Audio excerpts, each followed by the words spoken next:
Is back into it in Chester. Here's El Senior. Yes! Yes! The center back, Jacob Glesnes, is going for it. Oh my God! What a goal! And that will do it!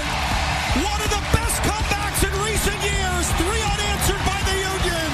And they go into the Gold Cup break, winning it 3-2. Hello and welcome to the Free Kick Podcast. My name is Todd.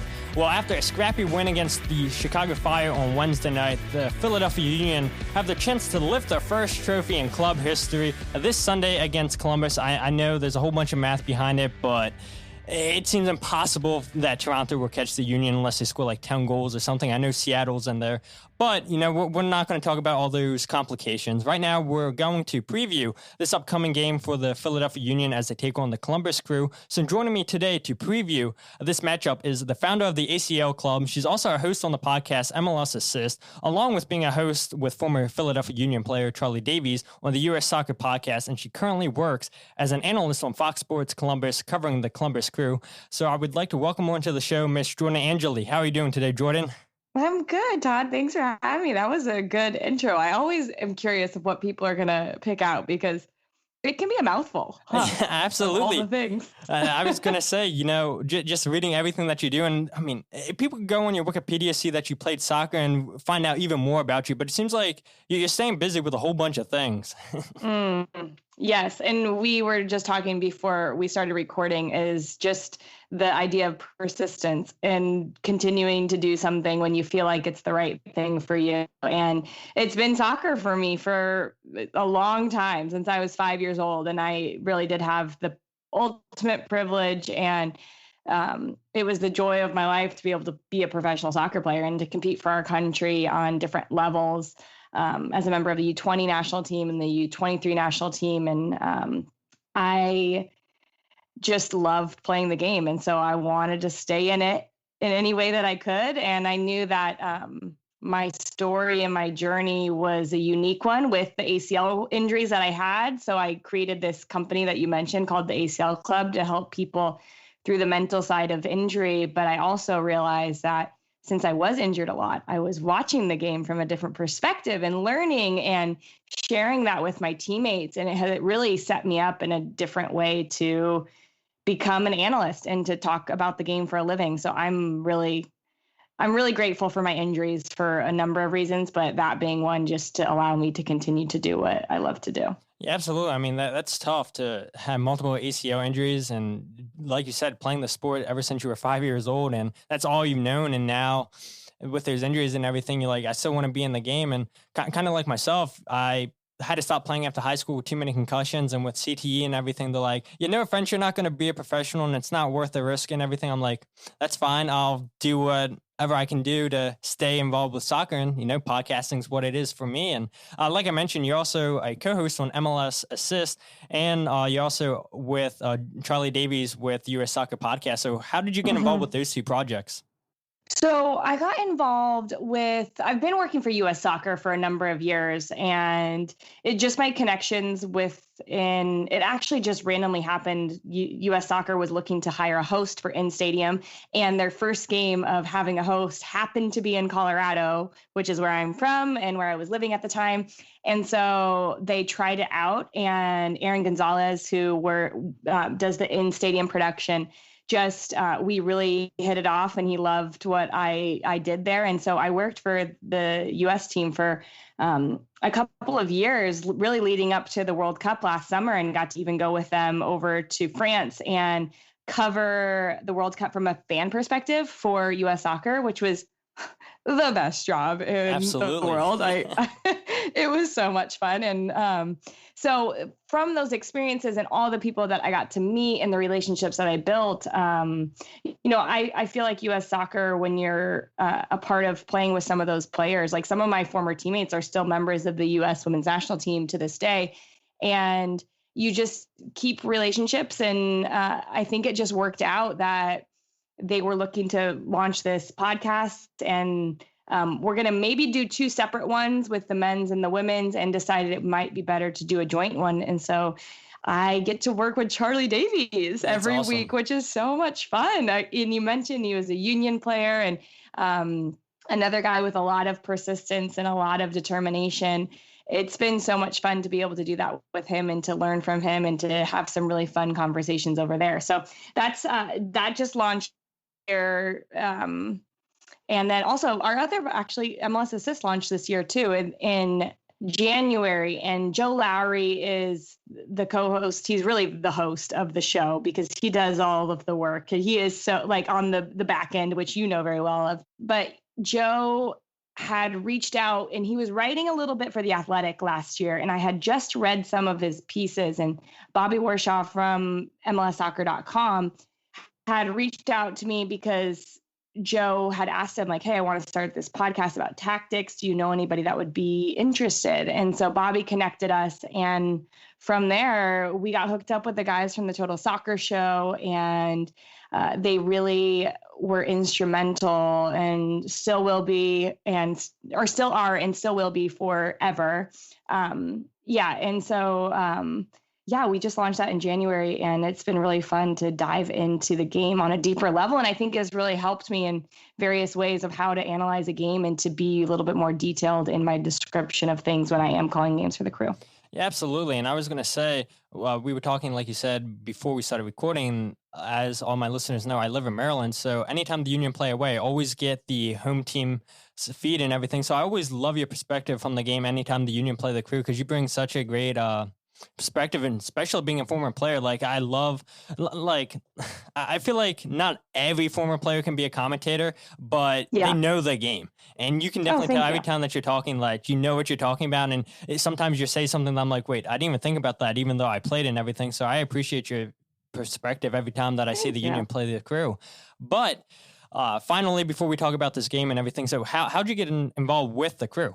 I have been in MLS for 4 years now, and I was working with the Colorado Rapids over the last, actually I was 4 years with the Rapids. So this is my 5th year in MLS. I had to even remind myself of that. And just had been working on radio for the past 3 years with the Colorado Rapids, and loved that. Love my hometown club, still do, always will. You know, they hold a special place in my heart.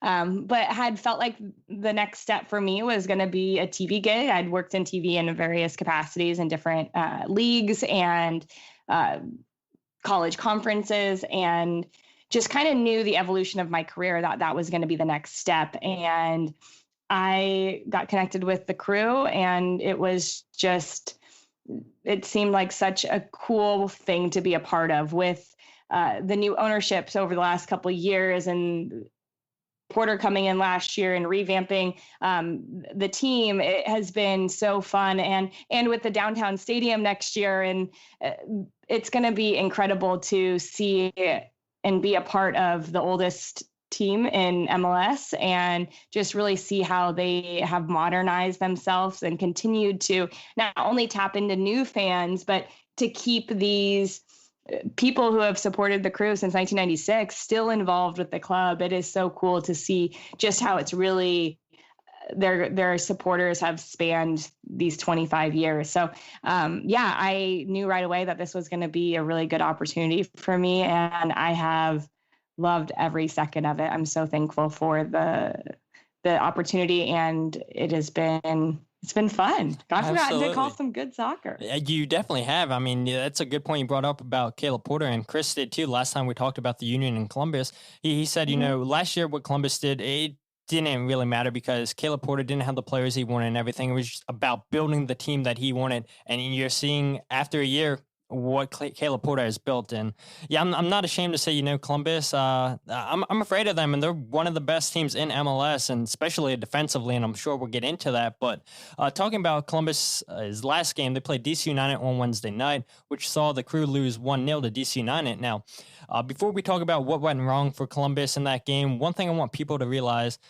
is that DC United is 3-1-1 since they've appointed Chad Ashton to take over for Ben Olsen. And us Union fans, we should know that this DC United team looks completely different since Chad's taken over that team. They looked a lot more motivated. They're playing so much better defensively. They're scoring goals. They're looking creative. And with all the injuries too, they just look like a team that had nothing to play for. And here they are, like I said, 3-1-1 since Chad's taken over this team. And this is a team, in my opinion, if the playoffs started and DC United got in, I don't think anybody would want to play them with the form that they're in as of right now. And so let's just go ahead and talk about what went right/wrong for Columbus against DC United. Well, I think you make really good points there, Todd, just about the form that DC is in. And one of the things that I mentioned on the broadcast on what night was that? Wednesday night? Yeah. Gosh, these days, with all these games happening so quick, the days feel like they're all the same. What I mentioned Wednesday night is that this is a DC squad. And sometimes when you have teams can latch on to each other a little bit more securely. And I feel like it bonds them in a way that is really unique. So then I think that's why you see the uptick in the defensive and the defensive presence that they have, still with that Ben Olsen grit, right? It's still in there, which it's always going to be in there. Absolutely. Given his presence within the club for so long, but also it allows them when you're changing coaches, no matter what, there is going to be a little bit of freedom to say, okay, I can just kind of play the game and I don't have to implement certain tactics all the time. And I think that's what we're really seeing with DC, especially when I watched them play the Crew on Wednesday night, is they were playing in, they called it a 4-5-1. I think it was a 4-2-3-1, same. And the fluidity of those three right behind the front runner and Rivas, they were all over the place. And Julian Gressel was popping up on the right side, on the left side, centrally. And I think that was not fluidity that we had seen before, because they were trying to implement certain tactics, which is fine. And so, yes, I think that DC, one, they have everything to play for right now because they want to secure a playoff spot. And two, they were playing one of the best teams in the league.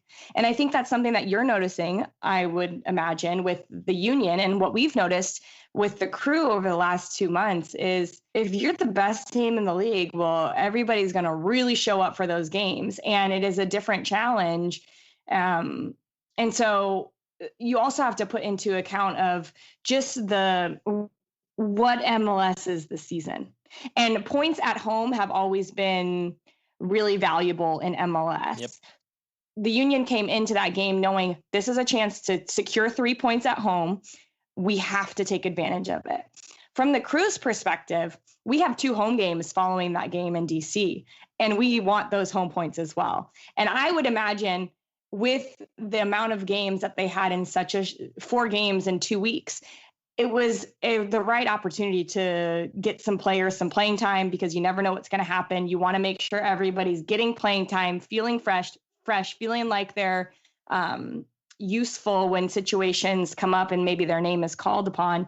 And so I think for the Crew, they got some performances out of players that were really good and really useful. It lacked the cohesion that you see when a team is playing with the same starters game in, game out. And I think because of the run that DC was on, they had a little bit of more of that continuity. Yeah, absolutely. I agree. So, I mean, everybody knows all the teams in MLS, most of them, I believe, was playing Wednesday night. So us Union fans couldn't watch the Columbus game, but we were definitely all on our phones checking the score of that game. We're like, holy cow, like New York City's beating Toronto, DC United's winning. Like, this is fantastic for us. But since the last time that the Union took on Columbus back on September 2nd, which seems like it was forever ago, like you said, there's been so many games in between from then to now. Columbus, they have gone 4-3-4. And just looking at their stats, they don't seem like the team that the Union played 2 months ago, at least on the road. They've conceded 13 goals in the last 11 games played while scoring 18 goals in those 11 games. So, I mean, they're scoring a ton of goals, but they're conceding more than they have all season long. And out of 13 goals they've conceded, 4 of those goals have been at home. So they still have a really, really strong defensive record at home. But now they're giving up goals on the road. So why, in your opinions, that all changed from what this team was playing like before they played the Union? So if you go back to that Union game in September, that was the last game Gyasi Zardes, Lucas Celerayán, Darlington Nagbe, all played on the field together. It was the last time. And that's pretty crazy, right? Because those 3 players, when you're thinking about the Columbus Crew, those are probably the first 3 players with Jonathan Mensah that you're also throwing in there as like the key players in this team. And especially the way that the Crew want to play, it's a possession-oriented team. They want to have the ball, manipulate numbers and space in order to create bigger gaps in the defense and go and score goals. And when you are missing, especially Darlington Nagbe, and it was in that Philadelphia game where he went into a strange tackle in the box and ended up having a knee injury. When you miss him,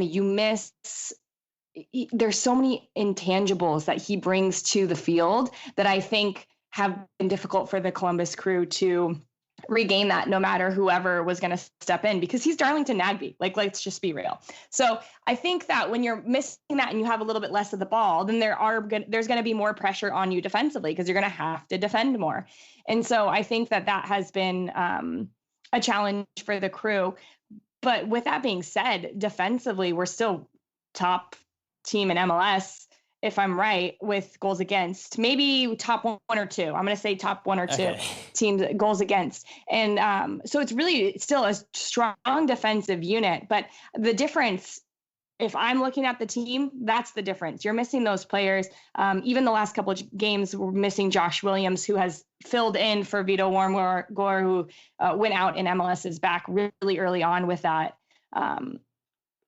broken leg. And since then, it's kind of been Williams and Keita back and forth. But then it was clear that Josh Williams was going to be that second player next to Mensah. And so without him in the lineup too, it's just been a little bit difficult, because you're constantly trying to change. Whereas it feels like the Union have had some stability in their lineup, maybe up until this point, which they're going to have some challenges potentially now, but they've had some stability even with those rotations that they have, especially with the center backs. Yeah, absolutely. And that's a great point about Darlington Nagbe. I mean, just look at Atlanta now. Granted, I mean, there's a lot more going on down in Atlanta other than Darlington Nagbe not being there, but he was huge for them. And when they were like, we're going to be fine with him going, I'm like, are you serious? Like, what this guy brings in the midfield, you're really serious Crazy with. pills.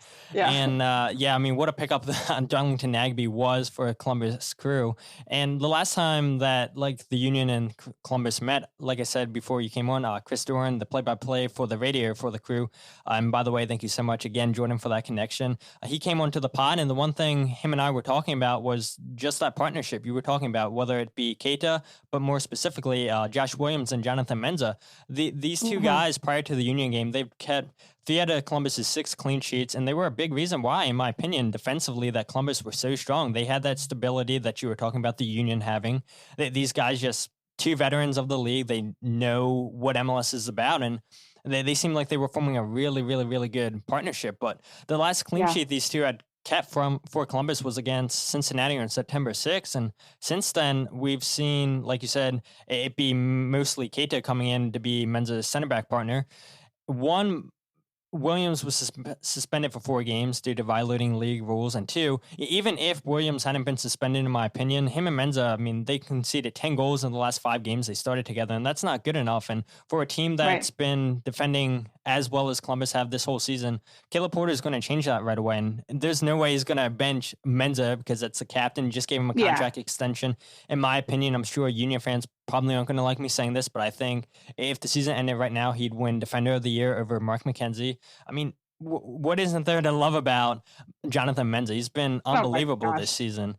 And so I want to know your opinion about what's went wrong with Williams and Mensah's partnership that was showing a lot of success throughout most of the season. You actually were saying something, and it sparked me too. We've been without Aloy Room, our starting goalkeeper, for a number of those games too. So it's the first time that spine of the team is back to kind of what it was intended to be and what it was in that game that we played Philadelphia. So I can't forget Aloy. No. Right? He's not going to be happy about that. So I think that it's not so much the partnership, and granted, there were mistakes that were had. with the back line. Absolutely. I think the Chicago Fire, when we played Chicago Fire away, is a great example of just some mental lapses in the back line that cost them goals. But besides that, I think that there is a real, and we talk about, I'm going to go back to Darlington Nagbe because he is so intelligent in the way that he plays in front of the center backs that it's not just who he is when he has the ball and his ability to escape pressure, but when he is without the ball, he's constantly checking his shoulders, constantly seeing where the players are beyond him so he can cut off the passing lanes. And he makes it easier on the center backs that are just beyond him. And it's going to be different when you have him in compared to rookies. And that was a couple of the players, and Fatai Alashe was in as well next to Artur, but it's been Artur and for a number of games, Sebastian Berhalter and Aiden Morris. And there's nothing, I think those two have done a great job in their rookie season to come in, play some good games, gain some great experience. And that is going to pay dividends in the future for the Columbus Crew. Absolutely. Because they've probably got experience that they maybe wouldn't have had if this season wasn't the way it was. Yeah. And so I think they've done a really good job, but Nagbe's awareness is leaps and bounds beyond theirs. And I think that really supports the center backs. I know that personally from playing center back. If you have a good holding midfielder in front of you, you're feeling a lot more confident about giving the forward maybe a little bit of space to run in between the two of you as you pass them on, and you can track runners back beyond you a little bit better because there's better pressure on the ball or the space in front of you is covered. So there's so many things that I think go unnoticed about what Nagbe does. And I think that has a big role to play in it. Absolutely. And I'm sure, again, Union fans are going to be like, oh, you're only saying this because you have a Columbus person. Well, I'm not. But not only Darlington Nagbe, I feel like Columbus have gone like under the radar throughout all MLS. Like you're looking at players that should be in the team of the week. And granted, I mean, some of the players probably do care. Some of them like, I'm playing well. I don't need people to recognize me. But it's like crazy. You look at Zardes, isn't getting in there much. Jonathan Mensah is not getting in there hardly any. Darlington Nagbe. But the one player that stood out to me as arguably, you can argue against this if you want, the best player for the Columbus Crew is Pedro Santos. He has 6 goals and 3 assists. Those are both the goals of the career that he's having. Most goals that he scored in his career for Columbus. And yeah, it's been fantastic watching him play for the Crew. The dude's, I believe, 31 years old. And it's like, okay, where was this the last couple of years? He looks like a brand new player. He looks like he has a pep in his step, and maybe that's because you add a player like Lucas Zelarayan, who's been phenomenal for you guys this season. Like you said, you add Darlington Nagbe, who gives you that confidence in the back, gives the center backs the confidence. But in your opinion, just what's been the reason why Santos is having this career year for Columbus? There's a lot of things that I think attribute to that, but one, you're going to be a better player if you're around better players. And Pedro Santos is surrounded now with players. Gyasi Zardes can finish goals. So if he's crossing, he has a great target. Lucas Zelarayan makes players come to him, and he creates space for other players because of his ability on the ball and his ability to get out of sticky situations. It then usually draws an extra player in. So there's going to be more space for whoever is around him. And the combination between Santos and Zelarayan has been really great. And I think a lot of that has to do with just their friendship off the field. They really get along as people, and they understand the type of player each other is. And they're both really creative minds. So I think they see things at the same level.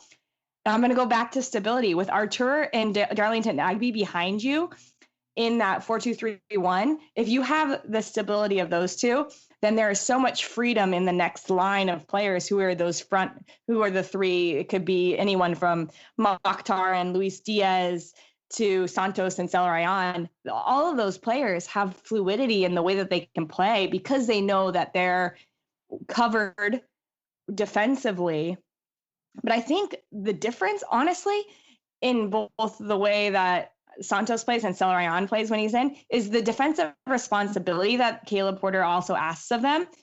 It is demanding at times, but I actually think that their willingness to do that work sometimes allows to be set up to transition into space a little bit better, which he's really good in space when he can dribble and try to commit players and then distribute out of that.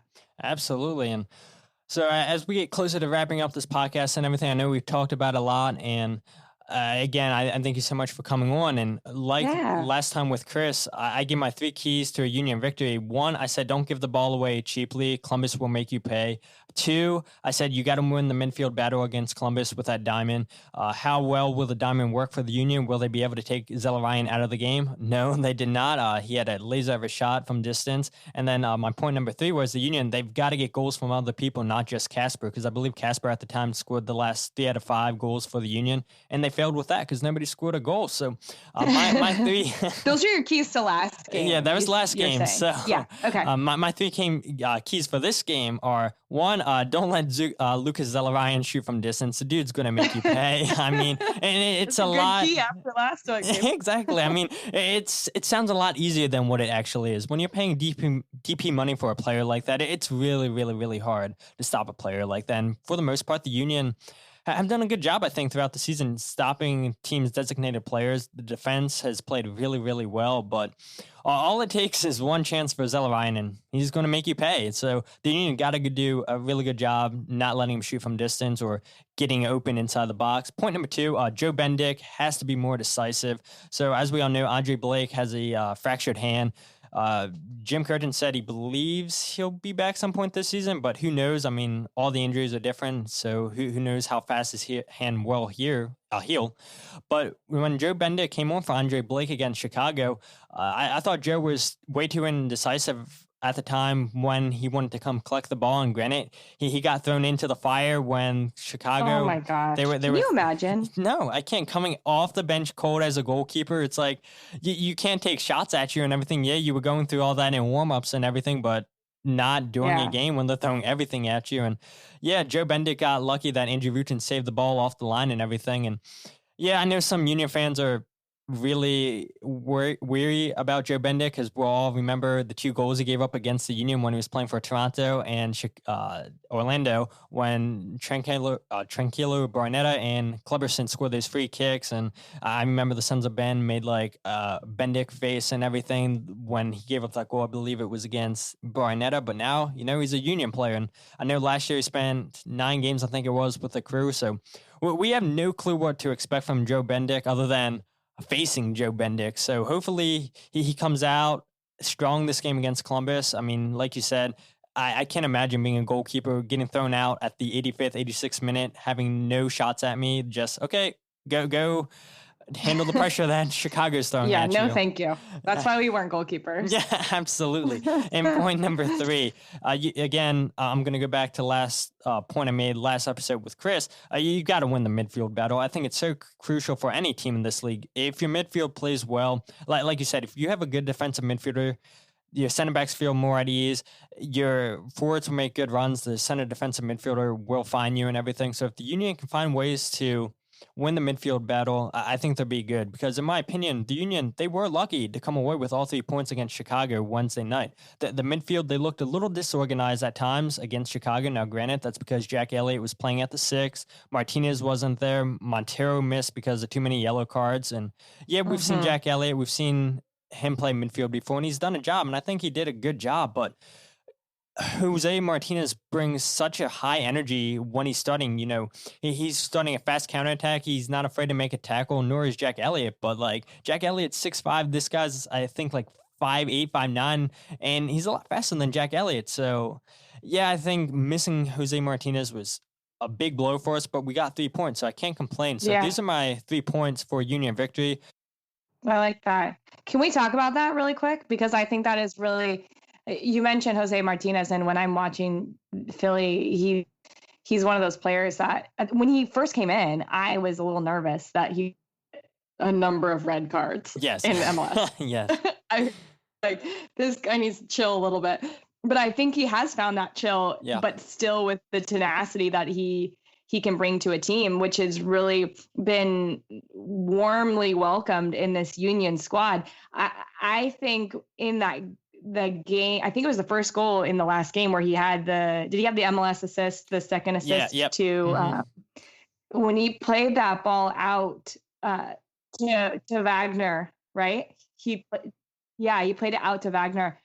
That might have been my favorite pass of the game. It was just perfection in a really tough situation, kind of off the half bounce. And he's such a good player defensively, but I think he really does contribute a lot to the stability of that midfield. And the diamond, I think that's one of the things that you guys have done so well is not a lot of teams play that structure. And so it presents a different variable to every team that you're playing against. And I think that's been a real benefit for Philadelphia in the last couple of years, because when the diamond is working the way that it can work, you never know where those three in front of Martinez are going to be. And that's really fun to watch. It definitely is. And that is a good point you brought up about that pass to Wagner, which Wagner crossed to Santos, because Jim Curtin said after the game, that was probably my favorite goal of the whole season, because it was a beautiful pass, like you said. And even before that, there was I've noticed this with the Union is they have almost a set play when they're under pressure and they can't find their way to pass out of pressure. They bring the outside midfielder. So this time it was the left-sided midfielder, tuck it centrally. They play a ball actually into the middle of the field from their defensive third. And it was a little pass back. I think it was from Montero to Martinez, and then Martinez pinged it out. And it was such a nice little up, back, and through designed play, I think, from the Union. And I would agree with Jim Curtin. It was a really nice goal. It definitely was. The finish was pretty spectacular too. I was going to say that's excellent memory from you too. To like I said, I mean, you have so much going on to specifically remember that play. That tells you how good it is right there. I talked about it in MLS Assist because I was like, how did they get out of this? Oh, they did it this way. And then I started to notice them doing that a couple of times throughout the rest of the game. Absolutely. So I'll go ahead and give my predicted lineup. I know you're not even going to try to guess that for Columbus's side. So obviously, like I said, Joe Bendix in goal for Andre Blake. I know Jim Curtin said Ray Gaddis should be good to go this weekend, but I think he'll rest him. He's an older player, so I think we'll see Mbaizo get the start out on the right. Mark McKenzie, Jacob Glesnes, the two center backs. Kai Wagner again out on the left, like he's been most of the season.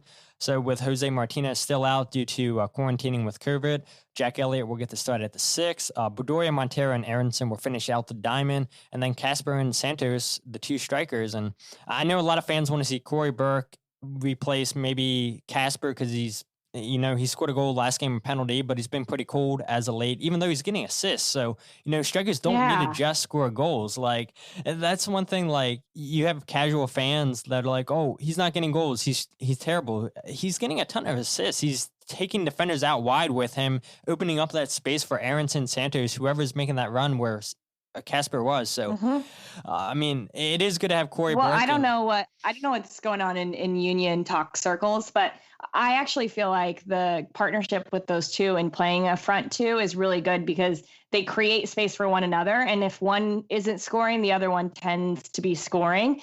And that's kind of what you need is if one person isn't pulling the weight as far as goal scoring as the other person is, well, is that just because that person's on a streak, or are they getting dangerous opportunities because of the work that the other player is doing as well? So I think they have a good partnership. Absolutely. I feel it. I feel that too. But some fans, like I said, casual fans are like, oh, they just look at the stat sheets. They're like, goals and assists, that's the only thing that matters. Nah, there's a lot of things that don't show up on the stat sheet. So, but I'll go ahead and give my prediction. And Columbus, even though they're having a bad road form as of late, their last 5 home games, they're 4-1-1. They've only given up 4 goals at home, and that one loss was coming against Montreal, which was, I'm sure that's a game that you talked about, how that even happened. But I'm going to go with a 1-0 Columbus victory. I mean, we're a different team when we don't have Martinez. We were just talking about him. I mean, the pass, just the play of Martinez is crazy. And Jack Elliott, he's done a job, but I don't think he brings that offensive threat that Martinez does.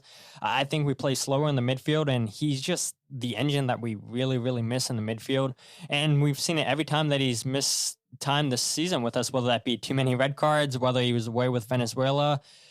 We've hurt when we've not had him. Now, granted, people step up, and that's been great for us, but I think we're really, really, really going to hurt not having Martinez here on the road for us. And Columbus, I mean, they're so good. They're so good defensively at home. So I am going with a 1-0 Columbus victory. If you want to give a prediction, fine. You don't have to. So I'll give a prediction. I think that it's going to be really hard to keep the Union off of the scoreboard. but I think it's going to be 2-1 Columbus. Okay, so we're both. It's going to be a real playoff. Absolutely. Battle. Absolutely, we're That's Columbus. What we want, yeah, right? we do. Not that 5-0 whooping that the Union gave Toronto, which we all love that, but we wanted, in my opinion, I want to see a more competitive game. Now, granted, to Toronto's to their credit, they were missing a lot of key starters, but that's neither here or there. But what is here is you talking to me about Columbus. So can you go ahead and tell everybody where to find you at all your projects, where they can find you on social media? I'm at Angeli on Twitter and Instagram. And then for my podcast, you can follow us at MLS Assist Pod on Twitter, and there's links to that there. And then the US Soccer Podcast, you can go there. And if you want to check out what I'm doing with the ACL Club, it's just the aclclub.com. So simple. Thank you for having me, Todd. No problem. I really appreciate it. And yeah, talking to you, talking to Chris, seeing the fans just saving the crew and everything. Yeah, there's a little bit of a soft spot for Columbus now for me. So it's like there's a lot of teams in MLS that I hate, but Columbus is definitely not one of them. Like what Caleb Porter has built within a year has been unbelievable. The people they have employed at the club, I mean, Columbus are on the up and up. Not that they weren't ever, but now you can see the vision that Caleb Porter had, and I can't wait to go out to Columbus. Hopefully more fans can go out to the stadium next year and see that brand new stadium. So I was going to say, well, you're going to have to come out to the new Crew Stadium next year downtown. It is going to be a beauty, and you're going to have to come check it out. It's not that far from you. No, it's definitely not. Take a couple night trip and go explore around the Columbus area and hopefully watch a good soccer game. But for everybody listening, if you're not following the podcast, follow on Twitter at FreeKickPod, Instagram and Facebook at FreeKickPod. Check out the website, thefreekickpodcast.com, and wherever you get your podcasts, The Free Kick, Todd Lewis. But thank you again so much, Jordan, for coming onto the podcast. Had a blast, and your insight, like I said, during the game on this podcast, it's always top notch. Thanks for having me, Todd. And I guess good luck to both of us this weekend, right? Absolutely. But with that said, though, my name is Todd, and this is the Free Kick Podcast.